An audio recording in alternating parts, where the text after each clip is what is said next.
Assalamualaikum warahmatullahi wabarakatuh. Tabe saya Hernida, guru SMK Negeri 2 Palu.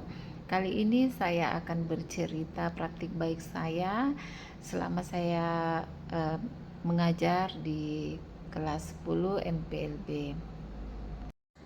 Cerita kali ini adalah belajar aksi di media sosial dan di lingkungan belajar di industri. Apa itu aksi? Adalah singkatan dari aktif, kreatif, senang, dan inovatif.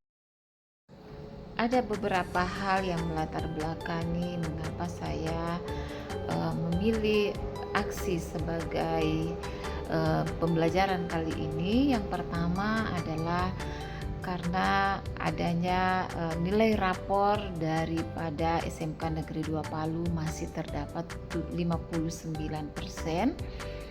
kualitas pembelajarannya, kemudian literasinya juga masih 74,42%, sehingga ini memberikan motivasi juga saya selaku salah seorang guru supaya bisa memperbaiki nilai rapor ke depannya. Kemudian juga yang kedua, bahwa maraknya media sosial yang sangat mempengaruhi hasil belajar siswa atau kualitas pembelajaran, di mana di tengah-tengah pembelajaran biasanya masih terdapat siswa yang suka bermedia sosial. Pada pembelajaran ini tentu saja memiliki tantangan. Yang pertama adalah keterbatasan fasilitas. Sebenarnya SMK 2 Palu itu cukup memiliki fasilitas yang memadai, hanya saja karena banyaknya siswa, banyaknya rombel, sehingga tidak seimbang antara fasilitas dengan kebutuhan siswa. Jadi saya menggunakan fasilitas yang dimiliki oleh siswa, yaitu handphone. Kemudian yang menghambat juga karena adanya menjadi tantangan jaringan yang tidak normal ya. Kemudian tentu saja kerjasama yang tadinya mereka masih kelas 10 berasal dari SMP yang berbeda-beda, sehingga mereka ini belum terbiasa untuk kerjasama. Kemudian pemilihan juga lingkungan belajar itu menggunakan waktu yang cukup. Adapun tujuan dari pengalaman belajar yang saya lakukan adalah yang pertama meningkatkan kualitas pembelajaran. Di antaranya adalah adanya peningkatan keaktifan siswa dalam proses pembelajaran. Kemudian pembelajaran ini juga bisa meningkatkan kreativitas siswa dalam menghasilkan ide-ide baru. Kemudian bisa juga meningkatkan motivasi belajar siswa dan bisa meningkatkan komunikasi dan kolaborasi antar siswa. Juga bisa menemukan solusi terhadap masalah-masalah yang mereka hadapi di dalam pembelajaran.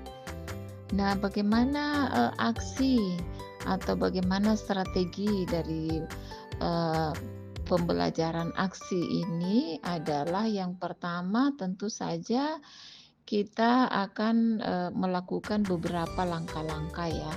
Yang pertama yaitu bagaimana kita merencanakan atau memilih lingkungan belajar yang tepat, di mana aktivitasnya adalah mengidentifikasi kebutuhan siswa, kemudian bagaimana mengatur ruang kelas yang kondusif dan nyaman supaya mereka melakukan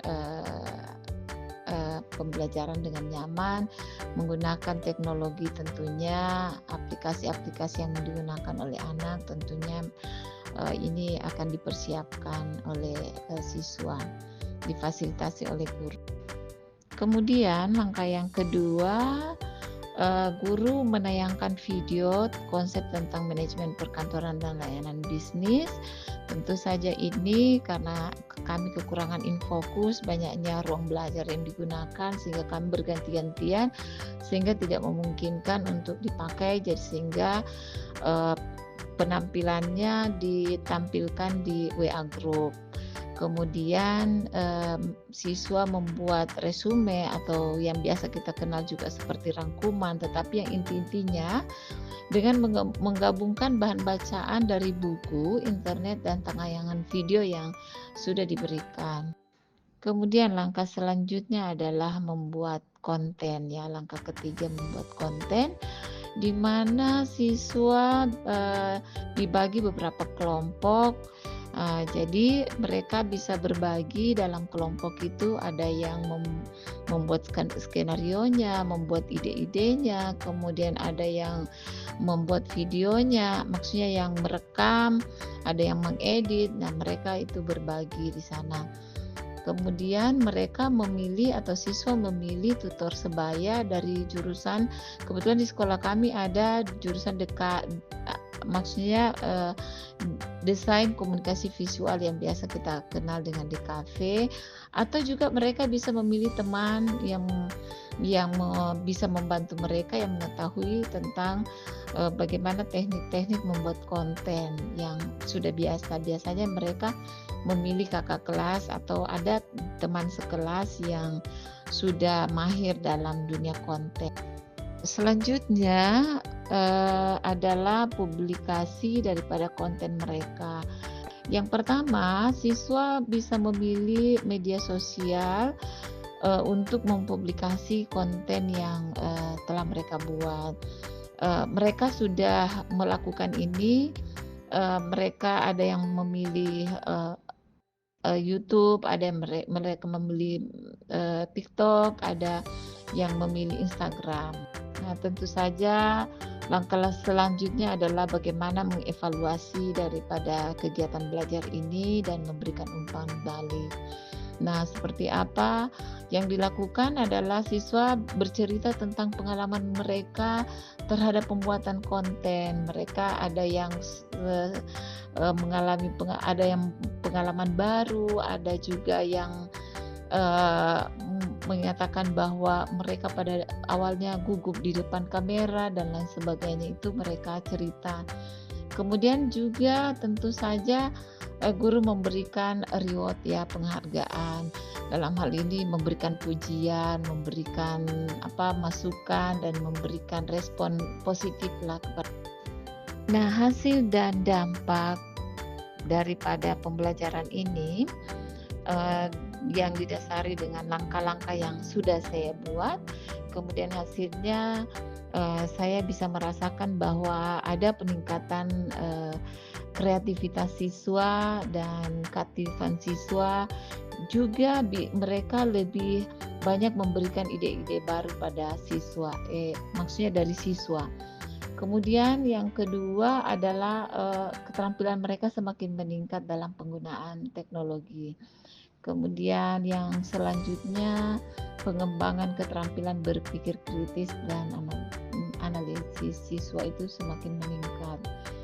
Juga motivasi mereka biasanya ketika saya masuk di kelas, mereka masih asik mengedit-edit dan lain sebagainya, bahkan mereka menjadi konten kreator.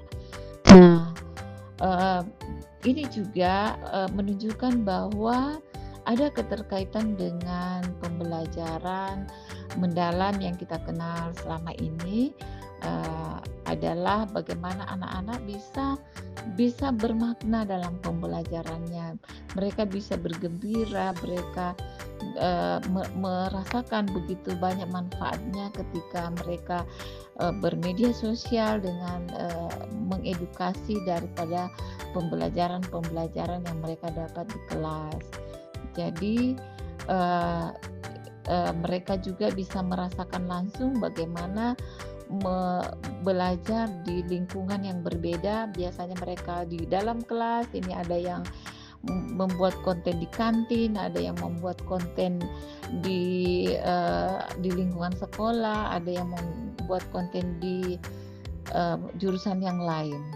Nah, tentu saja dalam refleksi ini ada kekurangan juga ada kelebihan. Selain tadi ada kelebihan, juga ada kekurangan. Jadi kekurangan dalam pembelajaran ini menggunakan waktu yang banyak ya, kemudian keterbatasan akses internet, kemudian mereka masih menggunakan handphone ketika pembelajaran lain masuk, juga perlu peningkatan keterampilan baik guru maupun siswa dalam penggunaan teknologi. Kemudian tentu juga ini berdampak juga privasi data siswa ketika kita mengupload. Kemudian eh, masih perlu penyesuaian dengan gaya belajar siswa tentu saja yang berbeda-beda. Nah, ada beberapa tips dari saya tentu saja ketika kita membuat pembelajaran ini, bahwa yang pertama tentukan tujuan yang jelas. Kalau kita membuat RPP kan sudah sangat jelas di sana, harus menentukan tujuannya, berapa penggunaan waktunya, tujuan kontennya itu apa. Kemudian pilihlah platform media sosial yang tepat supaya benar-benar bermanfaat untuk masyarakat. Tentu saja yang seterusnya adalah kontennya bisa lebih menarik.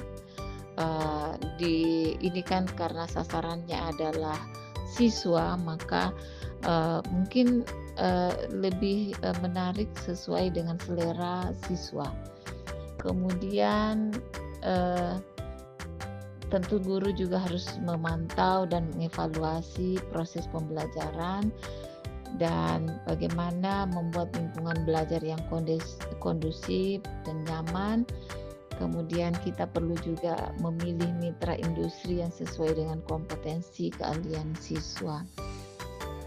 Baik, sahabat-sahabat guru yang luar biasa, guru hebat di luar sana. Terima kasih sudah menonton video saya.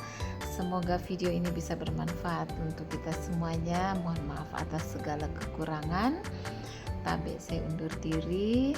Assalamualaikum warahmatullahi wabarakatuh.